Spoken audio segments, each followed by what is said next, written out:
जय हिंद दोस्तों। आज हम दो पॉइंट पर चर्चा करेंगे। पहला कि क्या ज़्यादा से ज़्यादा नोट छापकर सरकार गरीबी को कम कर सकती है। तो वेनेजुएला में ऐसा किया गया, लेकिन क्या परिणाम हुआ उसके बारे में भी चर्चा करेंगे। और दूसरा हमारे पास जो आरबीआई की मौद्रिक नीति होती है, जिसे हम मॉनेटरी पॉलिसी कहते हैं, उसके द्वारा महंगाई को कैसे कम किया जाता है। ठीक है, इनको आज चर्चा करेंगे गाइस। इसमें सिंपल तरीके में, अपने सिंपल भाषा में आज सीखेंगे। उसके बाद नेक्स्ट पार्ट आएगा, उसमें हम इकोनॉमिक्स से रिलेटेड जो भी एग्जाम में क्वेश्चंस पूछे गए उनको डिस्कस करेंगे, उसकी प्रैक्टिस करेंगे। ठीक है, इसलिए आप सिर्फ मात्र 10 मिनट अपना निकाल के देखिए, आपको पूरा सिंपल भाषा में समझाया जाएगा। जैसा कि आप सभी ने सुना ही होगा कि आरबीआई ने अपने रेपो रेट बढ़ा दिया, जिससे कि सीधा असर पड़ता है, जनता जो लोन लेती है उस पर असर पड़ता है। जैसे जो बेस रेट होता है वो बढ़ जाता है अगर रेपो रेट बढ़ेगा।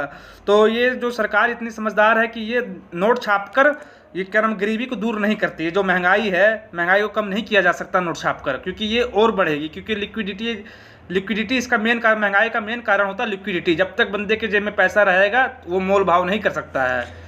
जैसा कि यदि आरबीआई ऐसे करे कि नोट छाप कर गरीबी को कम करे या महंगाई को कम करे, तो ये अपने आप पर कुल्हाड़ी मारने वाला हिसाब किताब है। क्योंकि वेनेजुएला में भी ऐसा किया गया था, लेकिन वहाँ पर जो क्या नाम है महंगाई है 10 लाख% बढ़ गई है। जो वहाँ पर जो ब्रेड का दाम है वो कितने का होगा गाइज, आप अंदाज़ा लगा सकते हो। वो उतने रुपये का है कि यहाँ पर हम एक अपाची भी ले सकते हैं उतने पैसे से। इतना वहाँ ब्रेड का सिर्फ दाम बढ़ गया है। 10 लाख% महंगाई बढ़ चुकी है।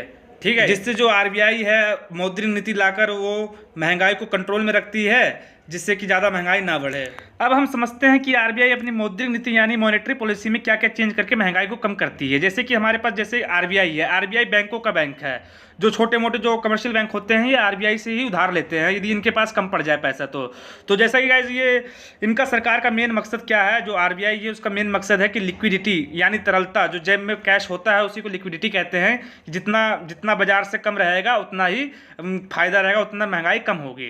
क्योंकि गाइस बंदे का अगर जेब में पैसा ज़्यादा रहेगा तो लिक्विडिटी अगर ज़्यादा रहेगी तो महंगाई काफ़ी बढ़ेगी, क्योंकि बंदा मोल भाव नहीं करेगा, तुरंत ले लेगा। तो जैसे हमारे पास अगर हम लेते हैं एग्जांपल, जैसे एसबीआई है। ठीक है, एसबीआई के पास पैसे पड़ गया कम और एसबीआई ने उससे क्या नाम है आरबीआई से उधार ले लिया, तो आरबीआई लेगा रेपो रेट। ठीक है, जो इंटरेस्ट लगता है, जो इसमें 3 इंटरेस्ट लगता है। यदि एसबीआई है एक रात के लिए ले रहा है, एक दिन के लिए ले रहा है, तो एसएमएफ लगेगा। ठीक है गाइस, एमएसएफ लगेगा रेट। और जो क्या नाम है अगर 2 से 14 दिन के लिए ले रहा है तो रेपो रेट लगेगा। यदि इससे अधिक काल के लिए ले रहा है तो बैंक रेट लगेगा। जैसे कि क्वेश्चन हमारे पास बनता है ना ये, कि अगर अल्पकालीन अगर कोई भी बैंक अल्पकालीन समय के लिए अगर आरबीआई से लोन लेता है तो उस पर कौन सा ब्याज लगेगा, उस पर लगता है रेपो रेट। ठीक है, यदि अति अल्पकालीन की बात आ जाए तो एमएसएफ लगेगा, यदि दीर्घकालीन की बात आ जाए तो बैंक रेट लगेगा। ऐसा क्वेश्चन आया था। ठीक है, तो हमारे पास ये तो हो गया रेपो रेट का। रेपो रेट जो सबसे ज़्यादा देखा जाए तो रेपो रेट यूज़ किया जाता है इसमें। 2 से 14 दिन के लिए लेती है बैंक आरबीआई से लोन। ठीक है, यदि जैसे कि अगर इनके पास कभी कभार ऐसा होता है कि बैंकों के पास ज़्यादा पैसा आ जाता है, यदि ज़्यादा पैसा आ जाएगा, जैसे कि ज़्यादा पैसा आ गया और बीच में 2-3 दिन छुट्टी पड़ गई, त्योहार का कोई भी अगर फेस्टिवल होता है तो उसमें छुट्टी पड़ गया, तो ये ज़्यादा पैसा जनता को लोन दे भी नहीं सकती। अगर ज़्यादा पैसा देगी तो क्या होगा, लिक्विडिटी बढ़ जाएगी। लिक्विडिटी बढ़ जाएगी तो सरकार आरबीआई को बोलेगी, फिर इसलिए आरबीआई फिर से वापस ले लेती है पैसे। तो जो देते हैं क्या नाम, जैसे बैंक के पास अगर 2-3 दिन छुट्टी पड़ गया तो वो वापस पैसे देगी। ठीक है गाइस, आरबीआई को। तो आरबीआई इसके ऊपर भी इंटरेस्ट देती है, रिवर्स रेपो रेट। तो ये देती है रेपो रेट से कम देती है, क्योंकि जो बैंक ने लिया था आरबीआई से वो तो अपने ऊपर लिया था, लेकिन जो इस बार दे रही है बैंक ये सोच रही है कि हमारे पास रखने से कोई फ़ायदा है नहीं, थोड़ा बहुत भी अगर ब्याज मिलता है रिवर्स रेपो रेट तब भी दे देते हैं। ठीक है, क्योंकि ये जनता को ज़्यादा दे नहीं सकती है, इसीलिए आरबीआई ले लेती है। और इसी को अगर बैंक यदि आरबीआई को दे तो इसको रिवर्स रेपो रेट कहते हैं। यदि आरबीआई बैंक को दे पैसे तो इसको रेपो रेट कहते हैं। जैसे कि हम यदि रेपो रेट की बात करें तो वर्तमान में 4% चल रहा है। यदि आरबीआई ने एसबीआई को लोन दिया तो 4% रेपो रेट लगाया, तो एसबीआई देगी जनता को। ठीक है, तो जनता को देगी तो कम से कम 8-9-10% लगाएगी जनता पर, तो जनता पर भी लगाएगी। लेकिन इसमें भी जो क्या नाम बैंक है ये 2 प्रकार के मतलब कि इंटरेस्ट लेती है, क्योंकि इसमें एक पीएलआर होता है जिसे प्राइमरी लैंडिंग रेट कहते हैं। ठीक है, और दूसरा हमारा बेस रेट होता है। बेस रेट उनको दिया जाता है जो रेगुलर कस्टमर होते हैं बैंक के, और जो पीएलआर वो होते हैं जो नए नए होते हैं, जिनका बैंक में ज़्यादा ही लेन देन, ज़्यादा पैसे का नहीं होता। जो जिसके पास करोड़ों रुपए का लेन देन होता है उसको, वो रेगुलर कस्टमर है, उसको बेस रेट पर मिल जाता है, कम रेट पर मिल जाता है। लेकिन जो पीएलआर है उसको ज़्यादा रेट पर मिलता है जनता को। ठीक है, जैसा कि आपको तो समझ आ ही गया होगा पीएलआर क्या है, बेस रेट क्या है। बेस रेट तो रेगुलर कस्टमर को दिया जाता है। जो पीएलआर होते हैं वो जो नए नए बने होते हैं कस्टमर, जिनका ज़्यादा लेन देन पैसे का नहीं होता, उनको दिया जाता है पीएलआर पर जो इंटरेस्ट लेते हैं बैंक वाले जनता से। ठीक है, ये हमारे पास रेपो रेट भी हो गया, रिवर्स रेपो रेट भी हो गया। ठीक है गाइस, और एमएसएफ भी हो गया, जिसका एमएस की फुल फॉर्म क्या है, मार्जिनल स्टैंडिंग फैसिलिटी रेट। ठीक है, यहाँ से भी क्वेश्चन बनता है। ये जो हमारे पास एमएसएफ है वो 4.25 है। क्यों रेपो रेट से ज़्यादा? क्योंकि ये इमरजेंसी के लिए होता है, एक रात के लिए होता है। जो रेपो रेट है वो 2 से 14 दिन के लिए होता है। जो बैंक रेट है 4.25%, जो कि दीर्घकालीन समय के लिए होता है। ठीक, जैसे गाइस अगर हमारे बाजार में अगर लिक्विडिटी यानी तरलता, जो पैसे जो कैश है अगर ज़्यादा हो जाता है तो महंगाई ज़्यादा बढ़ जाती है। जैसे कि हमारे पास एक एग्जांपल हम सिंपल सा लेते हैं, किसी बंदे के पास कोई गया लोन लेने, उसको तुरंत लोन मिल गया 1 लाख का। ठीक है, और वो लोन वाले ने 10%, मतलब कि जो बैंक वाले ने 10% उसके ऊपर लिया ब्याज, क्योंकि ये साल भर का होता है, तो उसको 1 साल के बाद उसको 1,10,000 देना पड़ेगा। ठीक है, इससे यहाँ से समझिए, तो इसने इसको लोन आसानी से मिल गया। तो इसके अगर जेब में 1 लाख रुपये होगा, यदि ये किसी दुकान पर जाता है मिठाई लेने, कुछ भी लेने जाता है, तो वो ज़्यादा मोल भाव नहीं करेगा, क्योंकि उसकी जेब में पैसा है। वैसे अगर गाइस जैसे कि अगर दुकानदार है 100 रुपये किलो मिठाई है, यदि वो 120 रुपये किलो उसको दे देता है, तो उसको 20 रुपये में फर्क पड़ेगा नहीं, क्योंकि उसको उसकी जेब में पैसा है। तो वैसे ही करके जब दूसरा आएगा, दूसरे को भी अगर ऐसे लोन मिला 1 लाख का, तो वो भी ऐसे कर लेगा। वो भी एक किलो मिठाई 120 रुपये किलो ले लेगा। तो जो दुकानदार है उसको जो जहाँ 100 रुपये किलो मिलती थी वहाँ 120 कर देगा, जिससे कि आम लोग परेशान हो जाएगा, जिससे महंगाई बढ़ जाएगी। ठीक है, ऐसे महंगाई बढ़ती है, तो इसीलिए आरबीआई मौद्रिक नीति लेकर आती है अपनी मॉनेटरी पॉलिसी, जिससे कि महंगाई कंट्रोल में रहे और लिक्विडिटी ज़्यादा ना हो। इसी कारण ये मौद्रिक नीति में बदलाव लाती रहती हैं। जैसे भी कोरोना का टाइम आया तो काफ़ी बंदों का बिजनेस चौपट हो गया, तो मोदी जो सरकार थी, सरकार ने क्या बोला कि इनको लोन दे दो, लोन दे दो, तो रेपो रेट जो है कम कर दिया गया गाइज, जिससे कि रेपो रेट कम होगा तो बेस रेट जो हमारा होता है वो भी कम हो जाएगा, तो जिससे हर कोई लोन ले सके, जिससे लिक्विडिटी बढ़े।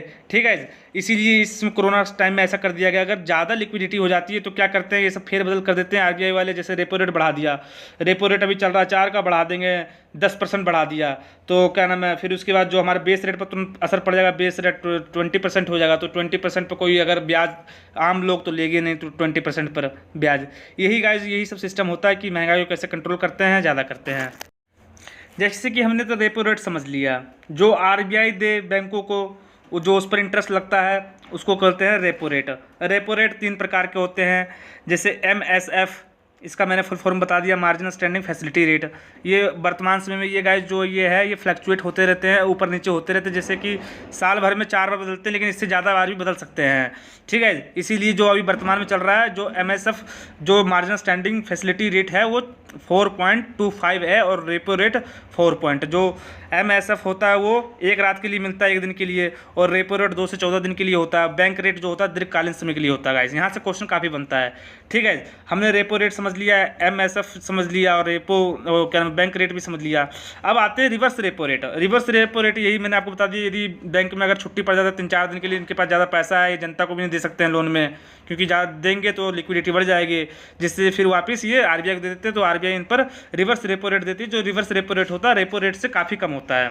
ठीक है, इसीलिए जो रिवर्स रेपो रेट अभी चल रहा है वो कितना चल रहा है, 3.35। ठीक है, इतना अभी रिवर्स रेपो रेट चल रहा है। और जो हमारे पास जो जनता से लिया जाता है इंटरेस्ट, तो उसको वो भी 2 प्रकार के होते हैं, पीएलआर प्राइमरी लैंडिंग रेट, और जो बेस रेट होता है वो रेगुलर कस्टमर के लिए होता है, जिनके पास करोड़ों रुपये मतलब कि पैसे लेन देन होता रहता है। ठीक है, और जो पीएलआर होता है वो नए नए बंदे होते हैं जिनका ज़्यादा लेन देन होता है, जैसे कि बहुत से छात्र होते हैं, जैसे छात्रवृत्ति के लिए अकाउंट खुलवा लिया, तो अब जाएंगे लोन लेने तो उनको बेस रेट पर नहीं मिलेगा, उनको पीएलआर पर ही मिलेगा। ठीक है, प्राइमरी लैंडिंग रेट, इसी पर इनको मिलेगा, क्योंकि इसका जो हाई होता है ब्याज होता है 12% होगा। अगर बेस रेट अगर 10% है तो इसका पीएलआर का 12 से 13% होगा।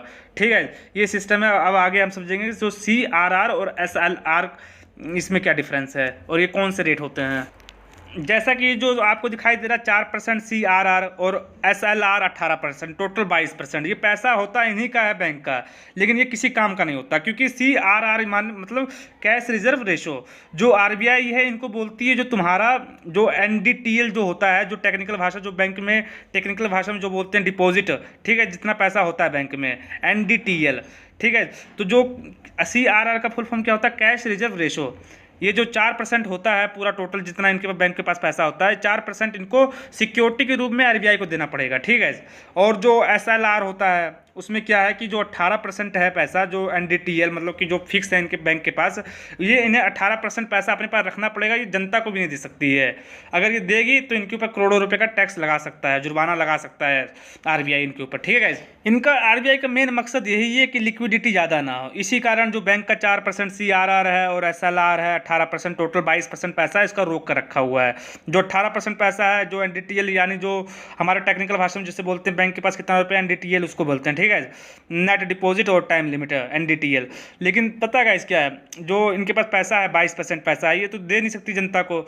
जो 4% है ये तो उसको देना पड़ेगा, RBI वाले के पास देना पड़ेगा सिक्योरिटी के रूप। 18% ये अपने पास रखेंगे कैश, लेकिन ये दूसरे को नहीं दे सकते हैं। यदि ये दूसरे को देते हैं तो इसके ऊपर जुर्माना लग सकता है, लगाएंगे क्या, करोड़ों रुपए का जुर्माना RBI लगा देगी।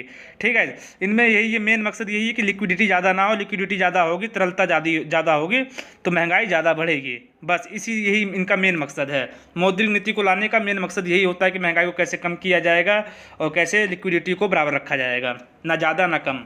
जैसे कि यहाँ पर देखते हैं जो मॉनेटरी पॉलिसी है, जैसे कि मौद्रिक नीति है, यदि इसको बढ़ाती है RBI तो क्या होगा, जो ब्याज है वो बढ़ जाएगा, जो इंटरेस्ट है ब्याज वो तो बढ़ जाएगा, और लोन अगर ब्याज बढ़ जाएगा तो लोन कम बंदे लेंगे, तो तरलता जो है कैश वो भी कम हो जाएगी, डिमांड कम हो जाएगी, जो प्राइस मूल्य वो भी कम हो जाएगा, और इन्फ्लेशन महंगाई भी कम हो जाएगी। क्योंकि जब किसी के पास पैसा रहेगा ही नहीं ज़्यादा तो वो तो महंगाई कब होना ही है, क्योंकि कोई बंदा लेगा नहीं तो सामान जो वस्तु का जो मूल्य है वो कम होना ही है। जब अगर बात करते हैं दूसरी साइड, जैसे कि जो हमारे मौद्रिक नीति के यदि इसमें अगर हम ढील देते हैं, जैसे कोरोना के टाइम में ढील दिया गया था, ताकि अगर ढील देंगे जो ब्याज है वो कम हो जाएगा, ब्याज कम हो जाएगा तो हर कोई लोन लेगा, जिसे शाक कहते हैं, लोन को शाक कहते हैं हिंदी मीडियम वाले। ठीक है, फिर हमारे पास जो कैश है वो भी हमारे पास बढ़ जाएगा। जब लोन लेंगे तो कैश बढ़ जाएगा, डिमांड बढ़ जाएगा, मूल्य बढ़ जाएगा, महंगाई जो इन्फ्लेशन होती है वो भी बढ़ जाएगी।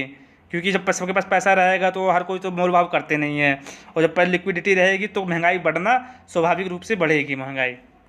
जैसे हम एक एग्जांपल लेते हैं, जैसे डीजे है, वो यदि लगन ना हो, शादी का माहौल ना हो, उसमें लगन जैसे लगन नहीं होता है तो उसमें डीजे का तो कोई रेट होता ही नहीं है फिक्स, ये सस्ते में भी आ जाता है। और दूसरी साइड हमारे पास जो चिकन होता है, चिकन जैसे नवरात्रि में चिकन का जो रेट है कम हो जाता है, क्योंकि कोई लेने वाला होता ही नहीं है, इसलिए इसका जो रेट है वो कम हो जाता है। यदि हम बात करते हैं वेनेजुएला का, वेनेजुएला में क्या हुआ था, जैसा कि गाइस जो वेनेजुएला है, वेनेजुएला ने भी ऐसे ही किया था कि गरीबी कम करने के लिए उसने सबसे ज़्यादा से ज़्यादा उसने नोट छाप दिया। तो वहाँ क्या हुआ, ये उल्टा हो गया, अर्थव्यवस्था जो है चौपट हो गई, वहाँ का जो महंगाई इतनी ज़्यादा बढ़ गई, 10 लाख% बढ़ गई, और जो वहाँ पर एक ब्रेड का दाम है वो भी 2 लाख रुपये का ब्रेड मिलता है। ठीक है, ये सब वहाँ पर ऐसा उल्टा सीधा जो भी है सब उल्टा सीधा हो गया वहाँ पर। बस यही कारण है कि जो RBI ये ज़्यादा से ज़्यादा नोट छाप कर ये गरीबी दूर नहीं कर सकती है, क्योंकि महंगाई बढ़ने का चांस काफ़ी होता है, इसमें काफ़ी महंगाई बढ़ जाएगी। ठीक है, और गाइज अगर नेक्स्ट वीडियो आएगा, नेक्स्ट वीडियो में जो आपको ये बताया गया है डिटेल में, उसमें सिर्फ क्वेश्चन होंगे, जो एग्जाम में क्वेश्चन पूछे गए हैं वो प्रैक्टिस के लिए होंगे। ठीक है, और इन्हीं से मौद्रिक नीति से ही रिलेटेड क्वेश्चन होंगे। वीडियो आ जाएगी कल तक और आप उसको ज़रूर सॉल्व कीजिए। ठीक है, मिलते हैं नेक्स्ट वीडियो में। Okay bye.